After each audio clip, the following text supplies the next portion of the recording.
my God, why have you forsaken me? Why are you so far from saving me, so far from my cries of anguish? My God, I cry out to you by day, but you do not answer. By night, but I find no rest. Yet you are enthroned as the Holy One. You are the one in whom no praises. In you our ancestors put their trust. They trusted you, and you delivered them. To you they cried out and were saved. In you they trusted and were not put to shame. But I am a worm, not a man, scorned by everyone, despised by the people. All who see me mock me. They hurl insults, shaking their heads. He trusts in the Lord, they say, but let the Lord rescue him. Let him deliver him, since he delights in him. Yet you brought me out of the womb. You made me trust in you, even at my mother's breast.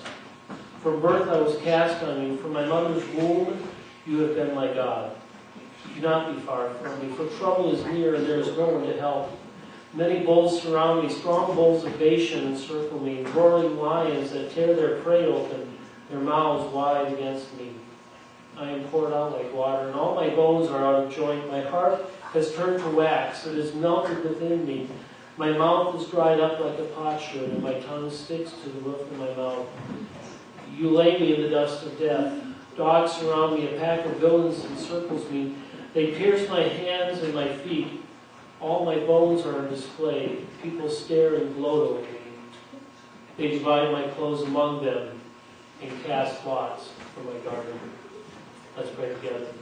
Lord Jesus, we thank you now for the opportunity that we have to come here and to worship you. I pray, Father, now as we look into your word, that the meditation of my heart and the words of my mouth would be pleasing and satisfying to you, and an encouragement to us as we go from this place. And I pray this in your name. Amen. Thank you. You may be seated. Tonight we look at Psalm 22 as our study of Messianic Psalms. Before we do that, I want to ask you a question, and I'm not going to expect an answer from that. And that is, can you think of a time when you have felt truly abandoned by God?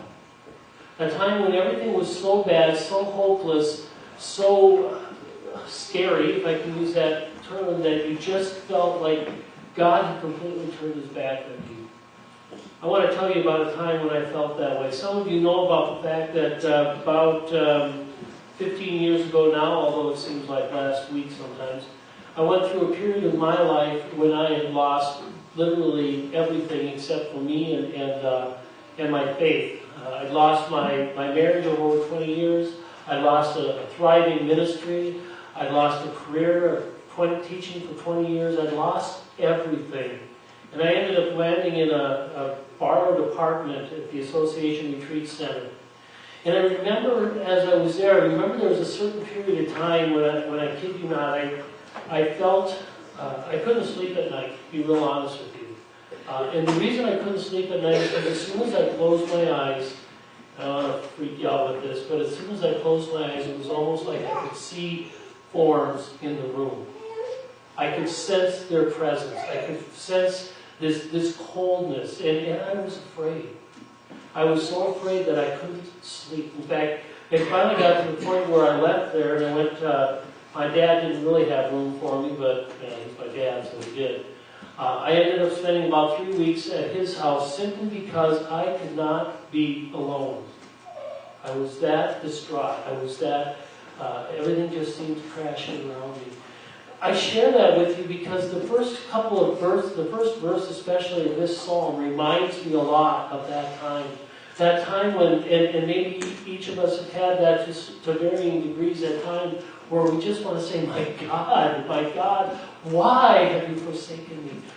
Where are you in all of this? And that's the way David starts out this psalm. The 22nd psalm is really what I would like to call sort of the Cadillac of Messianic Psalms. And I say that because if you remember from our study in the Messianic Psalms are a series of psalms in the book of Psalms that refer to or are quoted by Jesus Christ.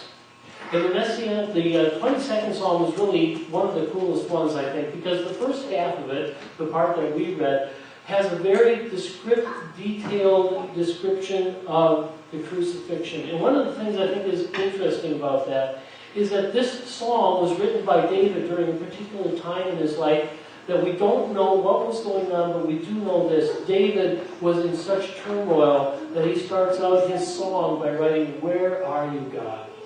And as he goes on, he writes about how he's feeling, and then there's a kind of a segue into, "I know you're there. I know you're in charge. I know you're in control. I just can't find you." And that's so much about how I felt during that time period. Because, as I'll tell people, I lost everything but my faith. I didn't have any faith in me, but I still knew that somewhere in there, God was in there. I knew some things would never happen. I knew that I would never come out of it.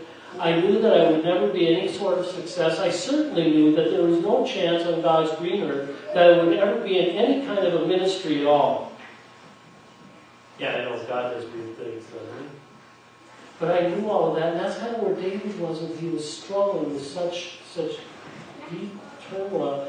The other thing I think is kind of interesting about this is, as David describes in these first 18 verses, as he describes what Jesus felt on the cross, the interesting thing is with this, is that crucifixion had not been developed or invented by the Romans for another 1,000 years. So when we read these 18 verses, and we know about Jesus and the pain that he went through, we read this and think, oh, David must know about crucifixion. No, he didn't. There wasn't a such thing as crucifixion. When David wrote this song, the main form of execution was stoning. And so it's just interesting to me that David would have that. So when we look at this song, we look at two different views. We look at David and we look at the turmoil he was going through. We look at the fact that at this point in his life, he felt completely abandoned by God, completely abandoned by everybody else. He felt under ridicule, he felt threatened, he was afraid, he was thirsty, he was all kinds of these things. But we can also look at the other side of it, in realizing that these are the very feelings that Jesus felt on the cross.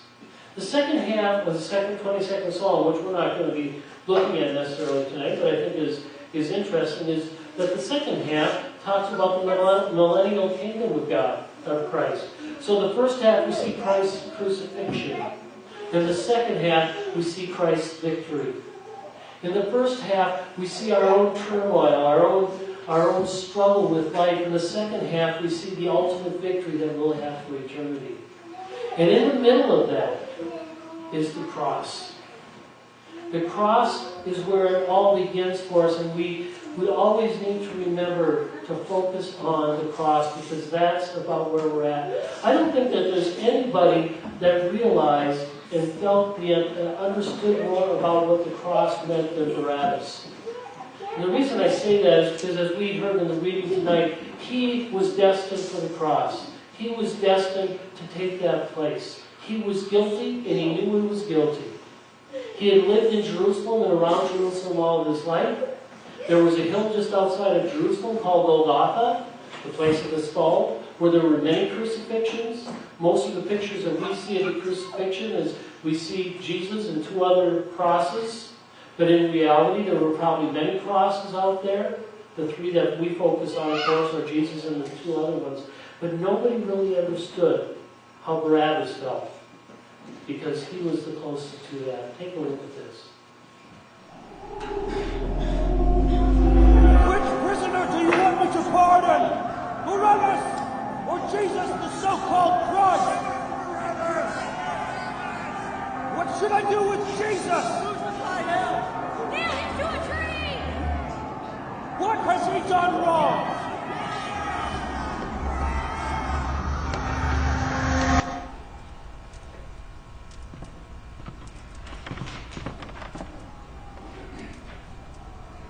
They're crucifying him.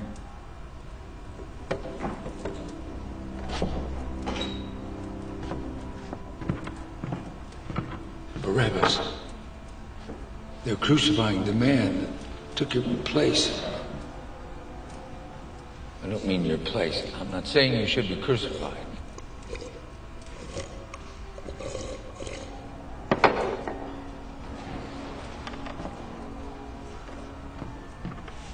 Our cells are next to each other. The crowd is picking up. We need to go. There was a hole in the wall between the cell. I could pull a piece out and see him. I saw everything. Barabbas, the Romans may have let you go, but they aren't going to let you live. They beat him. They cursed him. They spit on him. He never said a thing. He never fought back. Once we get out of town and find someone to treat your wounds... Did you see what they did to him? His back. That crown. Those thorns. At least it wasn't you. Why not? Why not me? Why him? I don't know why not. But if we're going to leave, we need to leave now. Stop! Stop talking! Just...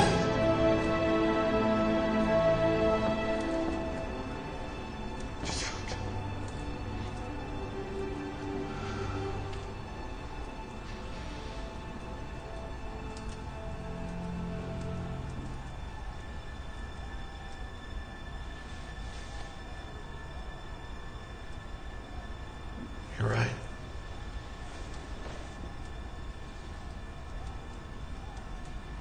You're right. He took my place. He took my place. And this changes everything.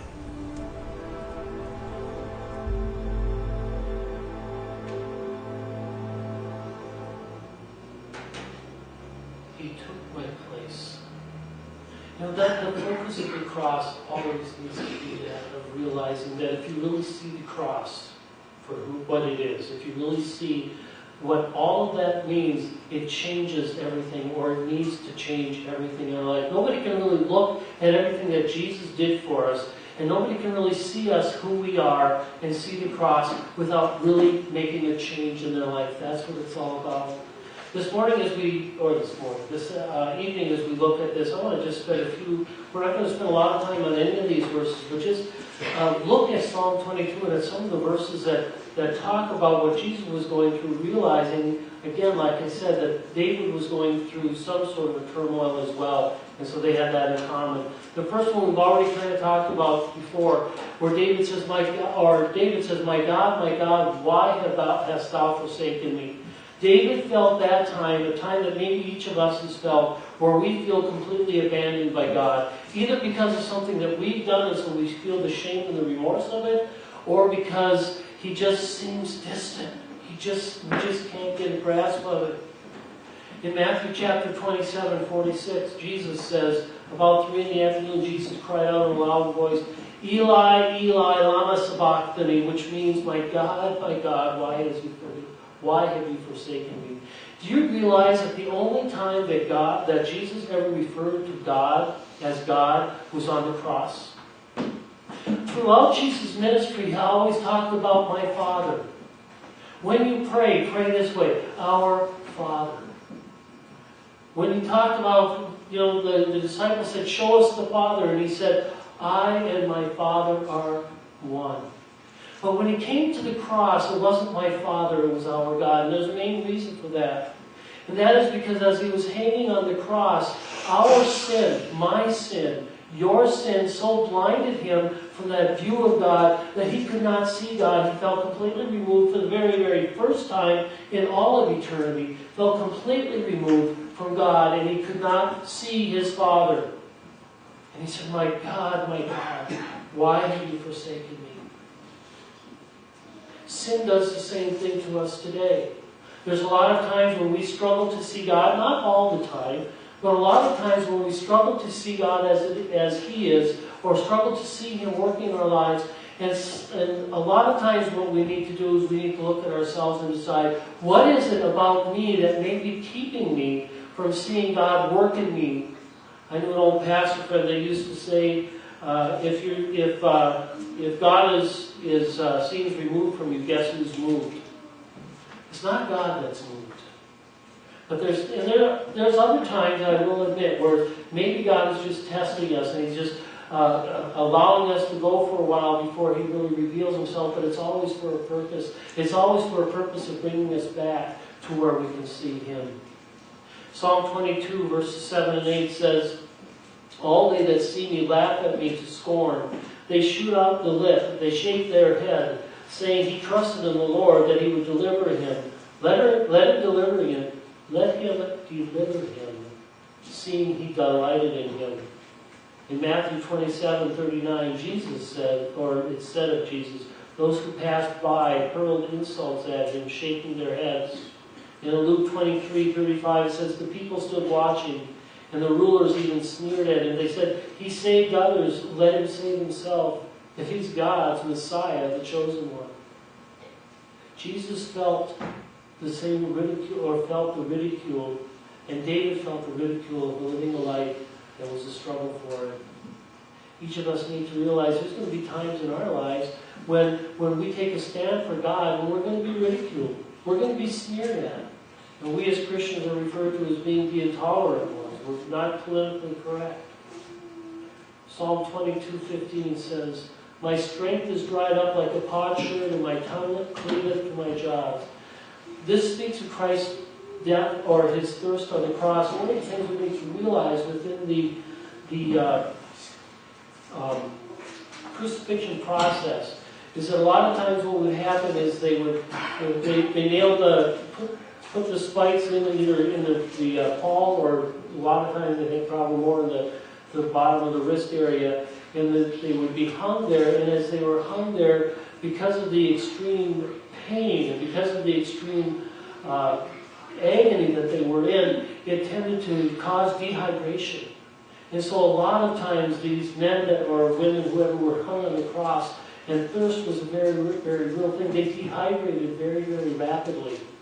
If any of you have ever been in a situation where, especially if you've been working out in the heat or something, and you become dehydrated, you know how that can feel. But Jesus had a sense of dehydration that none of us would ever understand, would ever be able to feel. It says in John 19:28, it says, later, knowing that everything had now been fulfilled and finished, so that Scripture would be fulfilled, Jesus says, I'm thirsty. You know what I thought about when I thought of that? Is I thought about the woman at the well. Remember what Jesus said when He was talking to this woman who was the town prostitute, basically? And He said, if you knew who you were talking to, you would know that I could give you water, and you would never thirst again. Interesting that He would say that at the well, and what He was really saying to the woman is, if you take and drink of me, if you involve yourself in my life, you will never be thirsty again. And yet on the cross, because of my sin, because of your sin, He hung there and He said, I am thirsty. He was thirsty on our behalf. Psalm 22:16 says, for dogs have compassed me, the assembly of the wicked have enclosed me, they pierced my hands and feet. And this refers back to Isaiah, where Isaiah 53:7 says, he was oppressed and afflicted, yet He did not open His mouth. He was led like a lamb to the slaughter, and as a sheep before its shearers is silent, so He did not open His mouth. John 20:27 said, He said to Thomas, put your fingers here. See my hands. Reach out your hand and put it in my side. What Jesus was saying there is just to remind us of the pain that He went through. The scars that will always remind us of that. Psalm 22:18 talks about the parting of His garments. They parted, David says, they parted my garments among them and cast lots upon my vesture. There is no doubt, this verse talks about a time when Jesus would have His clothes separated. Matthew 27:35, when they crucified Him, they divided up His clothes by casting lots. And later on, he says, later on John writes, when the soldiers crucified Jesus, they took His clothes, dividing them into 4 shares, one of each of them with the undergarment remaining. This garment was seamless, We're woven in one piece from top to bottom. Let's not tear it, they said to one another. Let's decide by lot who will get it. And this was, again, the fulfillment of the scripture that I just read. The Psalm 22 ends up with verse 22, or later in verse 22, it says, I will declare your name to my people in the assembly. And this is Jesus, Paul writes in Hebrews 2:12, says, I will declare your name. And this is talking about the fact that eventually Jesus his name will be declared. All of this comes to one question that I want to ask us tonight, or to say to us, and that's this: we need to never forget the cross. Never forget the agony that Jesus went through. But let me say this: one of the things I've always tried to teach us here is Lent is a time for remembering. It's a time for somberness, of thinking what Jesus did on the cross, but it's also a time of celebration. It's a time of joy. And so the cross reminds us of the agony Jesus went through, but all of the agony that Jesus went through on the cross for us has been answered because of him. For example, one of the things that Jesus felt was abandonment. Sin is what caused him to feel that abandonment with God. We never need to feel that. We never ever need to feel like our sin has put such a divide between us that God can never forgive us. We never need to feel abandoned because Jesus took care of that on the cross. And so the feeling that David had of abandonment, the feeling that Jesus had of feeling all alone, we don't need to experience. Another thing that Jesus encountered was suffering. Now, David, when he wrote about the suffering, he suffered for things that he'd done. Now, we don't know exactly what that situation was. It could have been when he was running from Saul. It could have been when he was going through the situation with Bathsheba. It could have been when he was running from Absalom. It could have been any number of things, because we know David. We know two things about David. David was a man after God's own heart, and David was a lousy leader, a lousy father, and we call him a lousy Christian because he messed up constantly. He suffered for the things that he did, but Jesus suffered for the people he loved. Think of that. We suffer for the things we do, but Jesus already suffered on our behalf because of his love for us. Another thing that Jesus endured was the ridicule. And as I already kind of mentioned with that whole thing of ridicule, we need to realize that if we've ever felt teased, our kids feel bullied all the time in school. If we ever feel like the world is against us, we can understand and realize whatever ridicule you have felt in your life, Jesus felt it worst, and he overcame it through the cross, and we overcome it because of him. And the last thing is thirst. And we talked a little bit about thirst, but also to realize that not only is there a physical thirst, but there's an emotional thirst. There's those times when we're just dry. Just like when you're dehydrated, your mouth feels dry, your whole body just feels rough. And there's times we feel like that emotionally.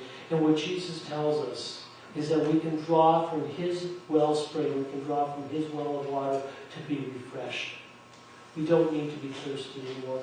Everything, as I said before, everything that Jesus experienced at the cross is things that we struggle through, but from the cross on, we don't need to struggle through that because of what he did. So as we close, let me ask you a question. What are you struggling with tonight? What is it that's the main struggle that you have? Are the things you're struggling with because of self-comfort, or are they for God's glory? Are there things that you're struggling with that are temporal, or are they eternal? We all struggle with a lot of things, but one thing we can realize is that if it's things that are of this world, we can turn that over to God. I was reminded as I was studying this psalm of an old hymn. And I probably should have told them we were going to sing it tonight, but the old rugged cross. Just listen to the words. You've sung it 1,000 times, maybe more. But sometimes it's good to hear the words and not have to put the tune to it.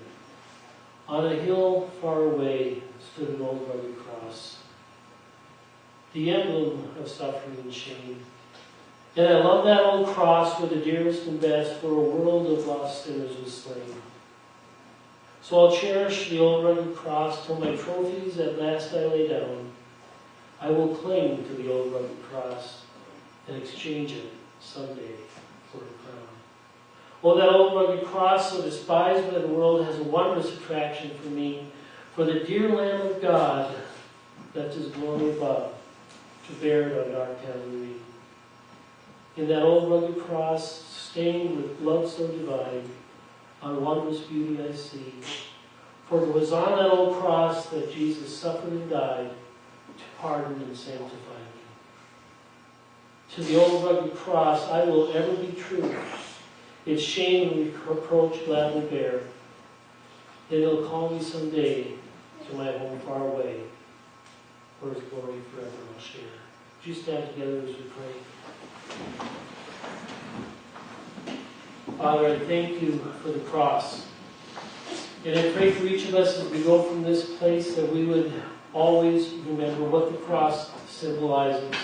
On the one hand, it symbolizes the struggle and the agony and the pain that each of us goes through.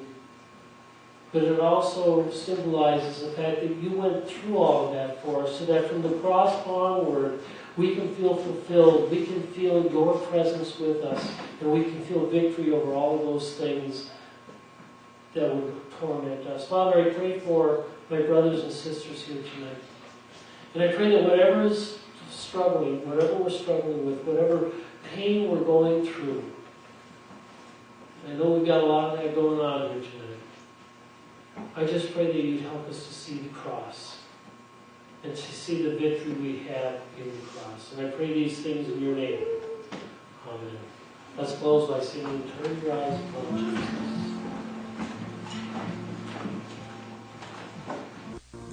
Now to him who is able to his plan through his power in each of our lives, to him who is able to do far above and beyond all that we could ask or imagine, to him be all the praise and all the honor, the glory, and all God's people said.